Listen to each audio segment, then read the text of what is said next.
guy smacked my ass while I was working. Story time. So 2 years ago, I was working as a server at this restaurant. Keep in mind, I had just turned 18, which meant I was able to serve alcohol. So I'm just doing my job. I'm serving food, drinks. It was a super busy night. Well, finally, an hour before we close, it starts to slow down. So I'm cleaning up and getting ready to close. And then all of a sudden, this guy walks in. And by this time, I'm just like, oh, we got 30 minutes left. You better eat and leave. Like, I'm trying to go. So he sits down at a table, and then I give him a menu. The first thing this man says to me is, oh, you're so beautiful. You should let me take you out sometime. And I look at him like, sir, you're like 3 times my age. Please, stay in your lane. So he finally orders his food. While we were waiting for his food to come out, he calls me over to his table. Then he tells me, I'll spoil you. I could buy you whatever you want. You won't have to work another day in your life. And all you have to do is give me your number, sweetheart. And I looked at him with disgust. And I told him, hey, you look like you could be my grandpa and you're making me feel really uncomfortable. Can you stop? Part 2 is gonna have y'all shook.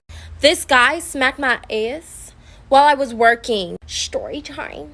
Part 2. So this man called me over to his table to try to bribe me into giving him my number. So I look at him and I'm like, no. And I told him that he was really old to be asking me for my number and that I felt uncomfortable. Then this man came back at me with some, we both know age is just a number, sweetheart.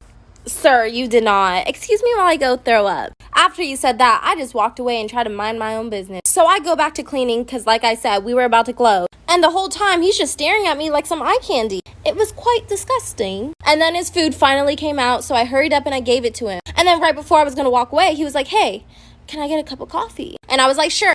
And right when I turned around to grab his coffee, that's when he smacked my ass. Then I turned back around and I went off on him. And he had the audacity to say, I know you liked it. Then I told my boss, and my boss basically told me it wasn't a big deal and to keep serving him. So that's what I did. I got him a hot cup of coffee and spilled it on him. How I found out my friend's mom is a nudist. Story time. So at the time I was doing cheer, and my friend who was also on the cheer team asked me if I wanted to spend the night because the next day we were going to an away game. And I was like, girl, I'll come over as long as you feeding me, because I was starving and my mom was making burgers that night. And she was like, well, my mom's making chicken Alfredo. Then I looked at her and I said, say less. If y'all know me, y'all know chicken Alfredo is my favorite. Period. So that night, my mom drops me off at my friend's house. The second I walk in, I have my beautiful bowl of Alfredo. Mwah. Fast forward to when we're going to sleep. Right before we go to bed, she says, if you have to go to the bathroom, make sure you let me know so I can tell my mom. And I was like, child, it's kind of weird, but okay, whatever. I didn't give it much thought. The Alfredo was still on my mind. Well, 2 a.m. comes around and your girl has to go to the bathroom. Me forgetting what my friend said. I just walk out. Right when I open the door, I see titties, coochie, booty, everything. Her mom didn't give a fuck. She said, sorry, I'm a nudist. Want to see without my eyes. I've had the worst week ever. Story time. So as y'all know, your girl got evacuated. So now your girl is living in a travel trailer. It's a little small, but at least I'm not homeless. Well, I mean, my house still could burn, but it hasn't yet. So bless up. Anyways, we took our travel trailer to a friend's property. We were only there for 2 days. 2 days! And there was another fire where our friend's house was. So we packed our things and came to this lovely campsite. Now, there's nothing wrong with this campsite. In fact, I love it. But the problem is, I just started a job 3 days ago. It's only my 3rd day out here, and I gotta drive 2 hours to get to my job. And today, tell me why there was a fire at my job. Tell me why there was a fire. I can't get away. That's not even the worst part. Today, I had to leave work early. I bet you could guess why. You know why? Because there was another fire close to our campsite. Someone kidnapped me. Please. Please. Me and my brother got chased by naked people. Story time. So this weekend I took a trip to see my dad because it was his birthday. Most of my siblings live in different houses. So me and my sister worked out a plan for me to pick her up. And when I went to go pick her up, I brought my little brother with me. But when we got to my sister's house, she was doing a driver's lesson test. So me and my brother decided to go to the beach. Worst decision we made this weekend. Keep in mind, we were in the Bay Area. So the beach we were at wasn't a hot beach. It was pretty cold. It was windy. So we were walking through the parking lot to get to this trail to go to the beach. And we weren't paying attention to our surroundings because my brother was showing me this edit that he made for me. And once I looked up from the phone, I saw 2 naked people doing the dirty. That's right. They were fucking. So me trying to be the good big sister I am, I tried to cover my brother's eyes. Bitch, I wasn't quick enough. He ended up seeing the eggplant and the kitty cat. So he yelled at them and said, ugh, y'all nasty. So the naked man turns around and yells at him. Part 2 is crazy.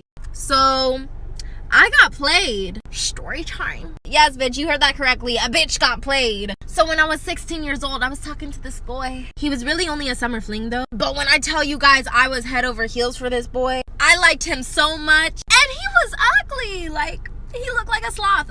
What was I thinking? Well, one day I was hanging out with my friend. Keep in mind, her boyfriend at the time was best friends with my summer fling, aka sloth. Anyways, me and my friend were just having a blast. We were twerking and tanning. And in the middle of our fun, she decides to FaceTime her boyfriend, who was hanging out with Sloth at the time. And I thought it was weird because Sloth wasn't messaging me back. Well, in the middle of that FaceTime video, my friend sees Sloth boot up in the back with some bitch. My friend calls him out. She's like, hey, what is he doing? So her boyfriend hung up the phone and then had the audacity to call back and say, no, that was his brother. Sir, you're not fooling anyone. Long story short, we stopped talking. And I told myself I would never get played again. And got played again.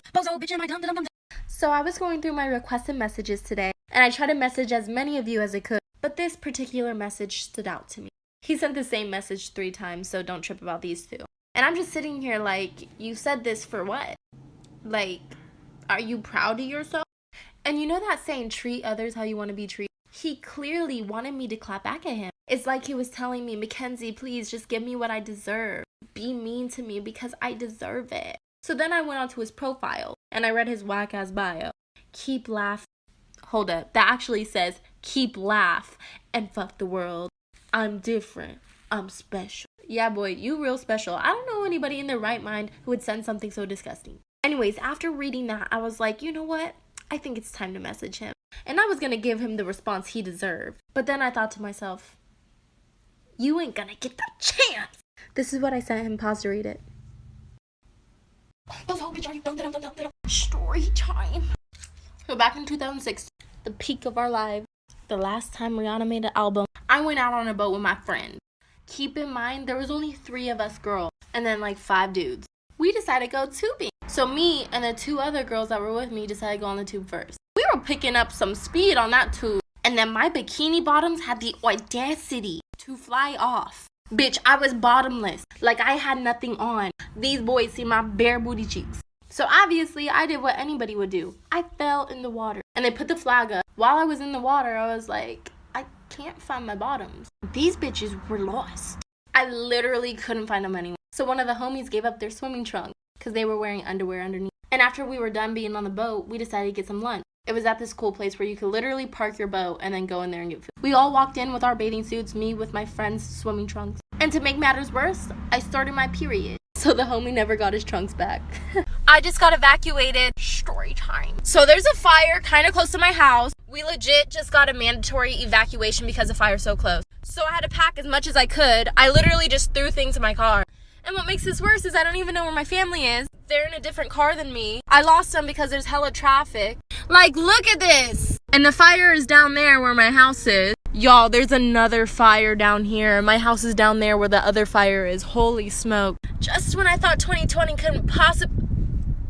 Holy smokes, there's another fire. There's 3 fires. There's another one over here. So yeah, there's 3 fires, but on the bright side, I found my family. I went to the store. I'm at the store right now, and they were in the parking lot. So, you know, God is good. I'll try to keep y'all updated, but we're on the run right now, so I gotta go. Love you guys.